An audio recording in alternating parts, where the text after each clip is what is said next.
তোমাদের নতুন শিক্ষাবর্ষ নিয়ে যে কোনো সমস্যার সমাধান পেতে আমাদের ফেসবুক গ্রুপে জয়েন হতে পারো।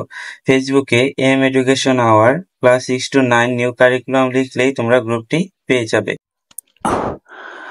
আসসালামু আলাইকুম, কি অবস্থা সবার? আশা করি সবাই ভালো আছো। তোমরা জীবন ও জীবিকা এক্সাম দিয়েছো, তোমাদের 6 তারিখ এক্সাম হচ্ছে স্বাস্থ্য সুরক্ষা। জীবন জীবিকা এক্সামে তোমাদের বিভিন্ন কাজ ছিল, তোমাদের অবশ্যই এবার কোশ্চেন প্যাটার্নে সবগুলো কোশ্চেনের মধ্যে কাজ দেওয়া হবে। স্বাস্থ্য সুরক্ষা এক্সামের মধ্যে তোমাদের কাজ থাকবে। তো দেখো তৃতীয় অধ্যায় থেকে তোমাদের কি কি কাজ থাকতে পারে।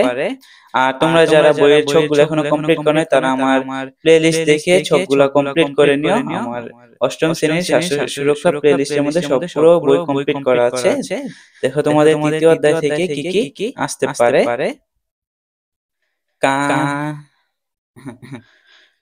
কাজে কি আছে? রবিন স্কুলে বার্ষিক ক্রীড়া প্রতিযোগিতা চলছে, সে অংশগ্রহণ করতে খুব আগ্রহী, কিন্তু সে শারীরিকভাবে দুর্বল, শারীরিক সক্ষমতা কম। স্বাস্থ্য সুরক্ষার বিষয়ে শিক্ষককে বিষয়টি জানালে তিনি শারীরিক সক্ষমতার বিভিন্ন উপাদান, সেগুলো উপকারিতা সম্পর্কে জানালেন।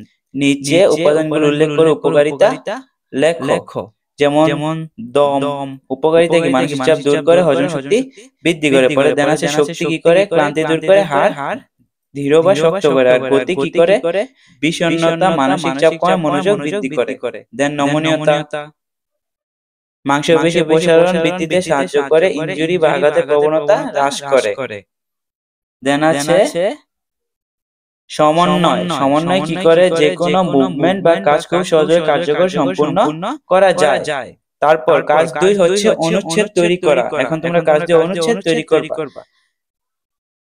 খেলাধুলায় অংশগ্রহণ আমাদের শারীরিক বিকাশের পাশাপাশি বেশ কয়েক ধরনের মানসিক গুণাবলী বিকাশে ভূমিকা রাখে। খেলাধুলায় মানসিক দক্ষতা নিয়ে অনুচ্ছেদ রচনা করো।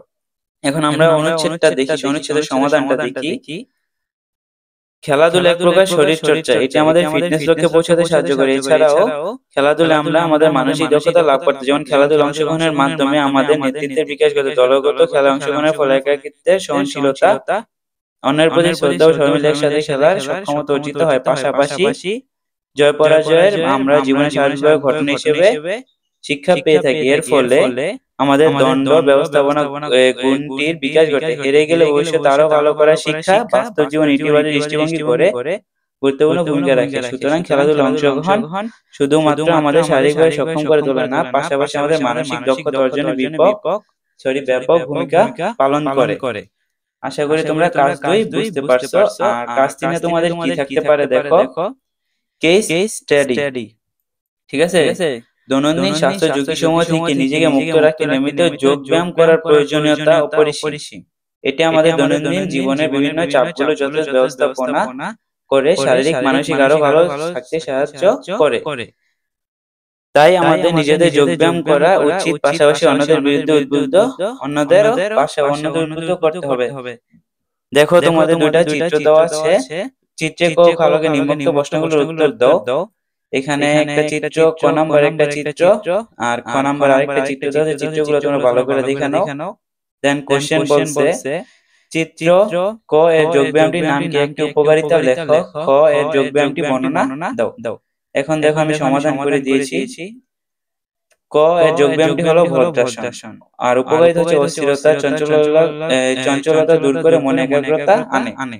আর খ নাম্বার অ্যান্সার হচ্ছে চিত্র খ এর যোগ ব্যায়ামটি হলো বৃক্ষাসন। এই যোগ ব্যায়ামের ক্ষেত্রে প্রথমে সোজা হয়ে দাঁড়াতে হবে, এরপর শ্বাস ত্যাগ করতে ডান পা হাঁটু থেকে ভাঁজ করে এমন ভাবে লাগাতে হবে যেন পায়ের পাতা উরুর সঙ্গে লেগে থাকে।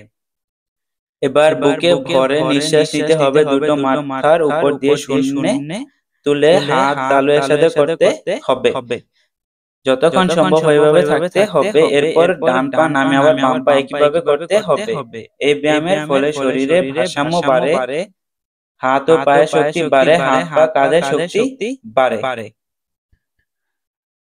ঠিক আছে, আশা করি তোমরা তোমাদের তৃতীয় অধ্যায় স্বাস্থ্য সুরক্ষা এক্সামে আসার মতো যে কাজগুলো ছিল তোমরা অবশ্যই বুঝতে পারছো।